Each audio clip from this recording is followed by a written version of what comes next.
कहानी है संपत्ति का बंटवारा। सुविचार। लोग जितना समय दूसरों को समझने में लगाते हैं, अगर उसका आधा भी समय खुद पर लगाएं तो वह जीवन में कहीं आगे निकल जाएंगे।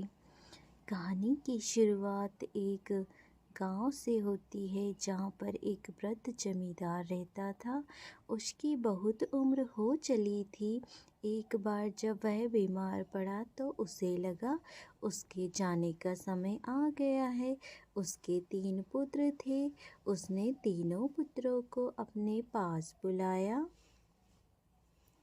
जब तीनों पुत्र वृद्ध व्यक्ति के पास एकत्रित हुए तो वो बोला, बेटा, मुझे लगता है मेरे जाने का समय आ गया है। मैं तुम्हें एक बात बताने वाला हूँ, इसलिए मैंने तुम्हें बुलाया है। जब मैं मर जाऊँ तो मेरे पलंग के नीचे ज़मीन खोद लेना, वहाँ तुम तीनों के लिए कुछ रखा है। इतना कहने के बाद वृद्ध व्यक्ति की वहीं मृत्यु हो गई। उसका अंतिम संस्कार करने के बाद तीनों बेटों ने वह कहे अनुसार पलंग के नीचे जमीन की खुदाई की। खुदाई में उन्हें 3 कटोरे मिले, जो एक के ऊपर एक रखे थे।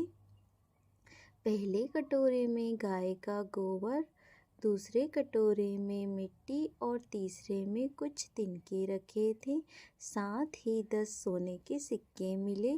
तीनों पुत्रों को लगा कटोरे में जो सोने के सिक्के की पहेली का अर्थ उन्हें समझ में नहीं आया, इसलिए उन्होंने पहेली समझने के लिए पिता के कहे अनुसार इस पहेली को सुलझाने के लिए तीनों तेनालीरामा के पास चले गए।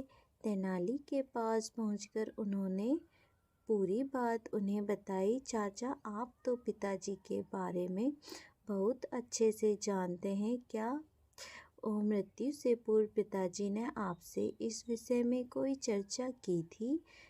तो तेनाली बोला, नहीं, किंतु तुम्हारे पिताजी पहेलियों के बहुत शौकीन थे, इसलिए वे पहेली में अपनी बात कह गए। मुझे थोड़ी देर सोचने दो, हो सकता है मैं पहेली को जान सकूं। तीनों लड़के शांति से तेनाली के पास बैठ गए और तेनालीराम सोच में डूब गए। कुछ देर बाद तेनालीराम की आंखें खुशी से चमक उठी। वह बोली, मुझे लगता है कि पहेली का अर्थ तो चाचा जी हमें जल्दी बताएं। तीनों पुत्र बोल उठे, तो सुनो। तेनालीराम कहने लगे, तीनों कटोरों के आकार को देखें तो सबसे बड़ा सभी के आकार भिन्न भिन्न है। इन तीनों कटोरों के माध्यम से तुम्हारे पिता ने अपनी संपत्ति का बंटवारा तुम तीनों के मध्य किया है। सबसे बड़ा कटोरा सबसे बड़े पुत्र का अर्थात उसकी संपत्ति को दर्शाता है।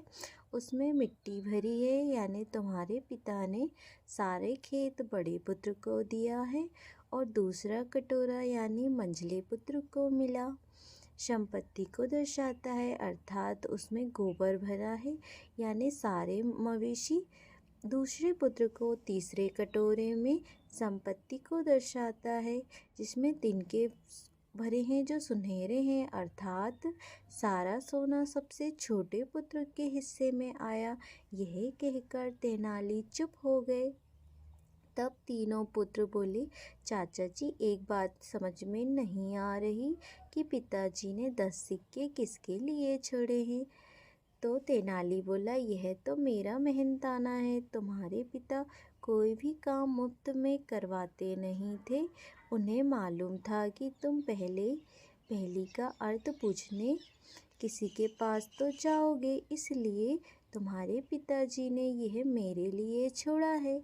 तीनों पुत्रों को अपने पिता की पहेली का उत्तर मिल चुका था, इसलिए उन्होंने तेनालीराम को 10 सोने के सिक्के दे दिए और अपने घर लौट आए।